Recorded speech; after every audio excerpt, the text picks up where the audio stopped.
Hi Jen again. Exactly the same has happened in my June thing. I was showing you a teapot and I noticed that it stopped recording, so I've just had to start a new recording and we're back on teapots. And this is Party Pigs Pigging Out, hand painted by Beth for Whittard of Chelsea. I don't know why I've suddenly got this obsession with teapots, but I have. So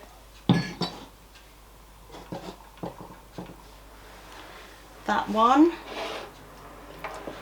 This little one had a 50p ticket on it and is a Price and Kensington.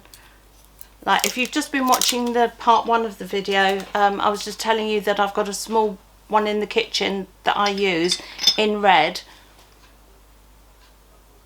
and that one's exactly the same. Price and Kensington on the bottom there. But this one, when I got it, the only way to describe it was minging. It was thick with what looked like about 10 years worth of unwashed use. It has taken me 4 or 5 days to get it clean. I know some people don't wash their teapots at all. Obviously the owner of this one was one of those. And the reason being, back in the 16th century, the proper Brown Betty teapots were unglazed on the inside, and it would have a build-up of tea get into the clay. And they used to say that you couldn't get a better cup of tea than one made in a proper Brown Betty teapot. I've heard of this kind of shape of teapot described as a Betty teapot, but to be a Brown Betty, it has to be made out of a certain clay.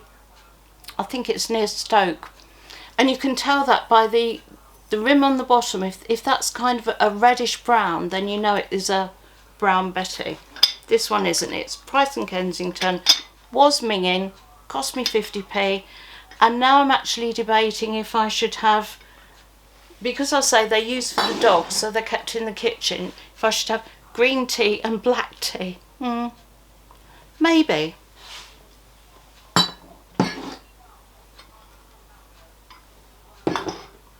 We'll see. But then another little teapot I picked up for £1, just because I liked it. It's sweet. It's colourful, hand painted. I picked up one, a bigger one, at the boot sale a week or so back, and I picked it up and had a quick look, but because there's kind of an embossed name on the bottom and then a painted on name, I couldn't actually make out what it said, and I thought, I don't really know anything about this then. But I bought this one and I came home, and in the comfort of my own home and Google at hand, I could see that the actual pot is a Reckless England. It says Reckless, and then designs.com in the writing. Reckless Pottery is a pottery in the Forest of Dean. Everything is completely handmade, so that the pots are completely handmade, and then obviously hand painted. And a little pot like this retails at about £25, and I have seen one on eBay listed at 45. I've got no idea if it would sell at that price, but certainly I think it was worth picking up. So we'll see what happens when I do list it. Maybe it'll sell, maybe it won't. One other thing that I can't show you now because it's in the garden and you're on a tripod and I can't get past you to go and get it, and there isn't enough space anyway. I call it a wheelie walker. Its proper name is a rollator. It's a mobility aid where it's a walker with 4 wheels, 2 handles and a seat. And I use that for several reasons. Partly because of my brain damage, my balance is very, very bad. So it does help to keep me somewhat balanced. Also because of all my various ailments, I can't walk very far and I need to rest a lot. So whether I'm in Sainsbury's or at a boot sale, I need to sit down a lot. Well, just taking my kind of chair with me, so at the boot sale I can just sit down whenever I want to. That in itself is a valuable asset. But lastly, especially at the boot sale, I use it as a trolley to put my goods on. I've got a wicker basket that I use, that I sit on the seat while I'm walking, but then if I need to stop, I can just pick it up easily, plop it on the floor, I can sit down, have a break, pop it back on, and away I go. So the one that I've been using was one that I bought for my mum when she was, obviously when she was alive. Wouldn't buy it for her afterwards, would I? But I bought it for my mum after she broke her hip, and the her health authority had given her some mobility aids, but she lived on top of a very, very steep hill in Cornwall, and they'd given her this 3-wheeled walker that had nothing to help you balance at all. Well, if she was at a stage where she's falling over and breaking things, I just thought, this is as good as useless. You know, if she takes it to a shop, there's nowhere to put your shopping. So I said, Mum, get rid of that, you know, that's, you know, give it back to them, that's no good to you at all. And I bought her the one that I've now got, and it was very expensive. I think I paid £110 for it, so it was quite expensive. And then after she died, I obviously brought it back and started using it, and it was has been brilliant.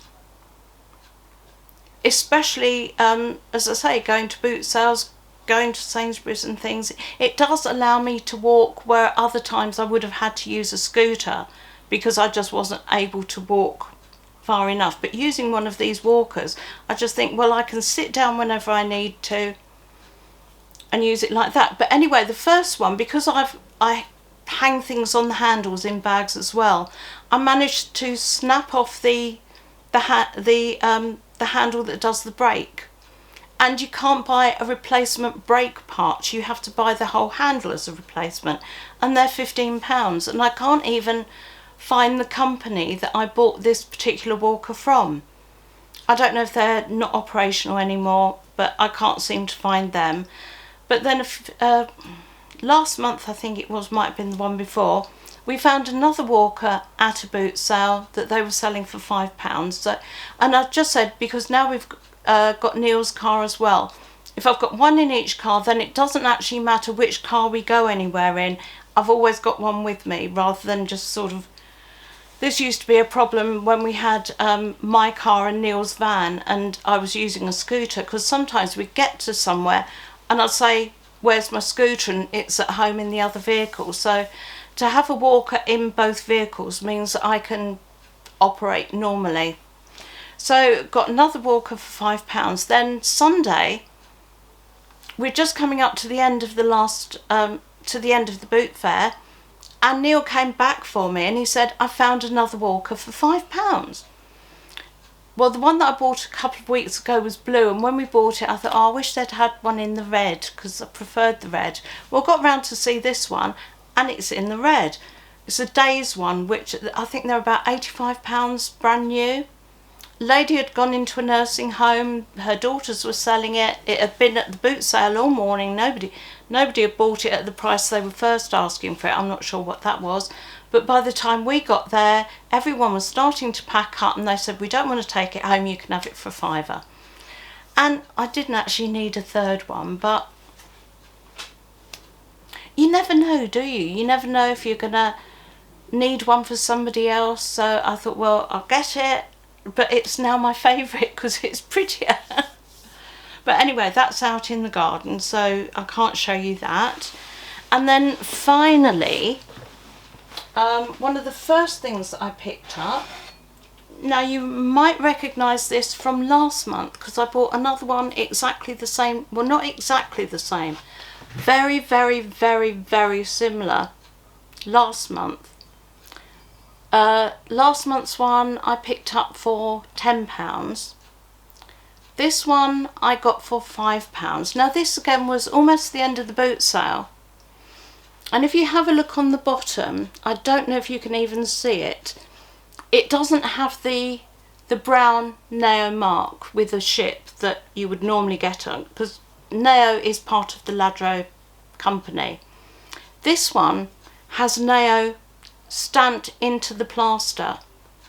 Turns out this is one of the older versions of the one that I bought last week. And if anything, there's a very, very, very slight difference in the height. I think this one is the smaller one, the other one is slightly bigger. This one, the painting seems to be just a tiny bit better. And there are other very, very small differences, like the back of the headscarf on this one has tiny blue spots painted on as part of a decoration, which the other one is plain white.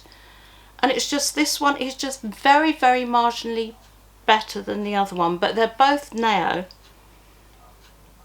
So anyway, this one, now I'm a Lladró collector, is going into my collection. So I've got 2 geese ladies.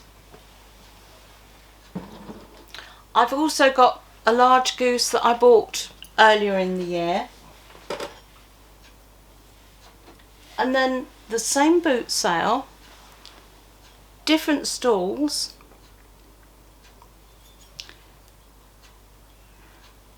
That one has the Neo branding on, and that one they were asking £6, but I got that one for £4. This one again has the Neo branding, and they were only asking £3. No, this one was 2.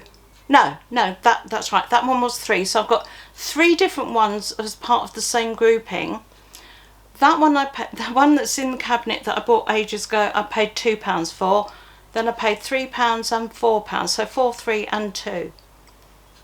But they are designed to go in groups. The Neo figurines are, and Lladró figurines are designed to go together as grouping. So I've got my 3 Chester. I've got my 3 bigger geese. I've got my little set. It's one ornament that has 3 geese and a reed. So got that one, and then my 2 ladies feeding geese, all as part of the same scene.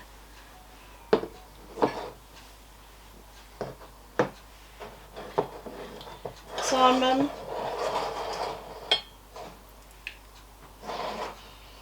I'm very pleased with those. So anyway, that's so far July's bargains.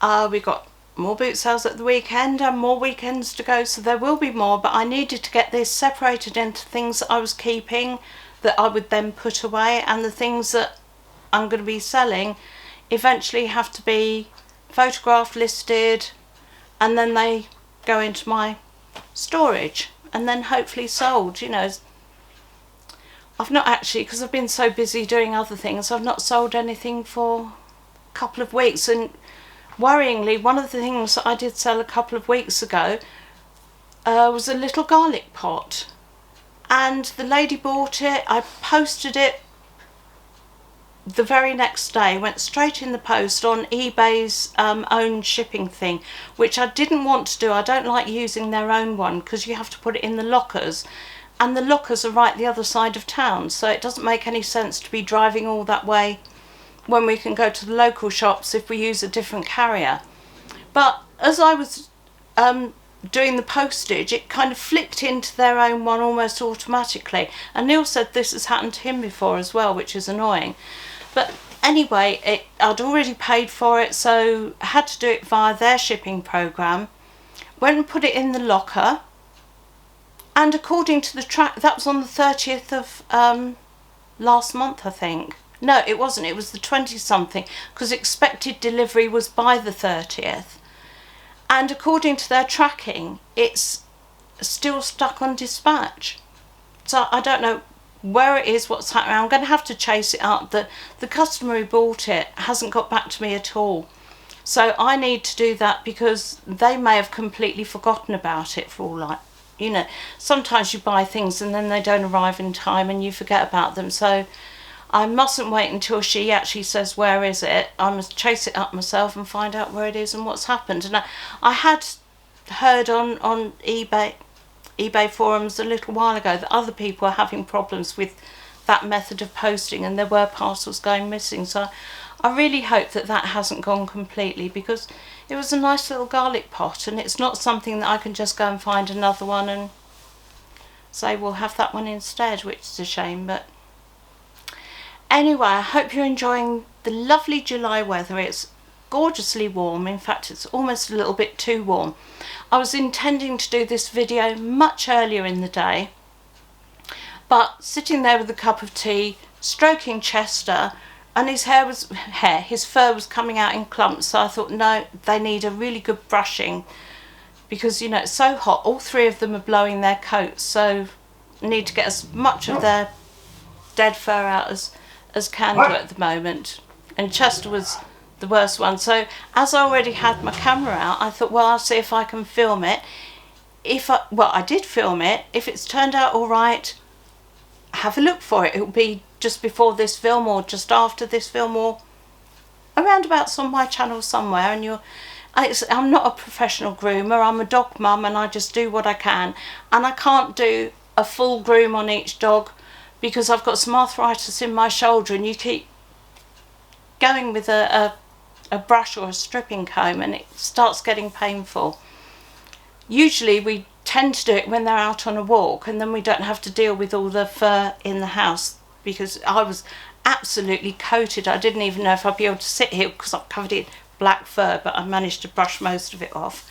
Then I was also going to do another video with just using my food processor, because my friend Ruth, hi Ruth if you're watching, was saying that she never uses hers, and I said, well, they're brilliant to make pastry in. And she said, can you do a Zoom with me and then I can see what you do? And I said, I'll do better than that, I'll film it and then you can watch it whenever you need to.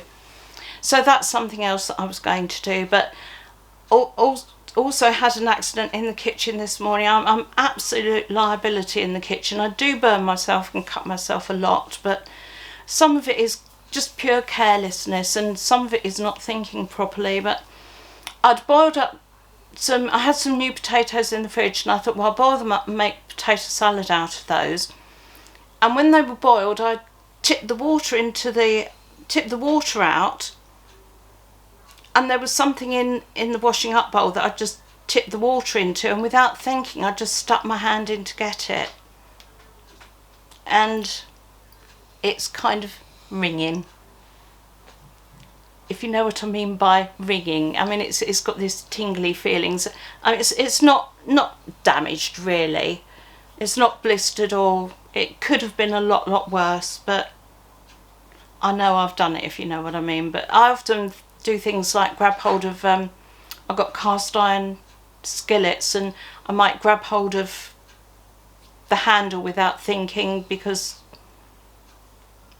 I do. And you know, I do have accidents, and that's why I tend to let Neil do all the cooking, or Tony will come across and help us out and cook for us. I was having a chat with him about making coleslaw last night though.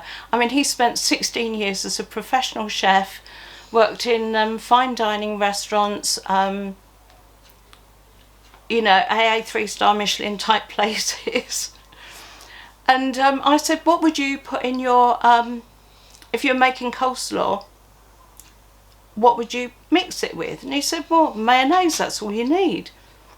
And I said, well, I use mayonnaise and mustard and lemon. I said, we'll have to have a cook-off and see who makes the best one. See if I can win against a professional chef, but I've got a feeling I might. Anyway, that's probably it for today. I'm probably bored you already. So that's oh no.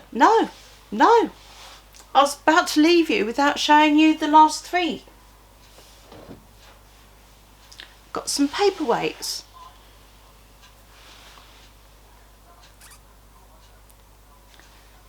I don't know how well you can see that. It's a gorgeous blue swirly one.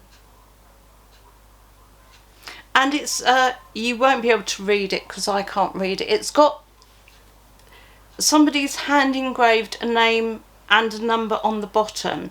And the bottom, where they've snapped the glass off, is not entirely smooth at the bottom. But the top, everything from there upwards is beautiful. Got a couple of elongated bubbles in the middle and this gorgeous blue swirly. And he had a whole load of paperweights there, and he was saying £3 each or 2 for £5. So I picked out this one because I really liked it. And then this one, it's an egg-shaped one, and it's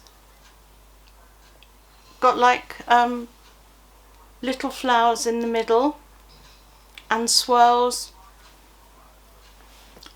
I just thought I rather liked it. And then I said, would you do 3 for £5? You know, you can push your luck when it's packing up time, can't you? And he said, yeah, all right, 3 for £5. And this one was much further back, but I thought that one has got a look of quality about it. And I picked it up and flipped it over, but it was such bright sunshine you couldn't see a thing. And it wasn't until I got it home and had a look at it the next day that I turned it over, and in just the right angle, in just the right light, because it's got this white cloudy bottom to it, it's very, very hard to see it. But when you turn it at just the right angle, you can read Caithness, Scotland on it. So a beautiful Caithness. I don't think it's got a name of it on there, but as I say, it's almost impossible to read. I don't even know which way up I'm reading that at the moment. Now, I'm not going to bore you looking at me trying to read something that I can't see. I'm going to have to experiment having different colours backgrounds to see if it makes a difference trying to read it. But anyway, so 3 for £5 paperweights. And that one is actually quite a decent size one, so I'm pleased with that. So yeah, so that really is all of it. Okay, well, thank you for watching. Take care.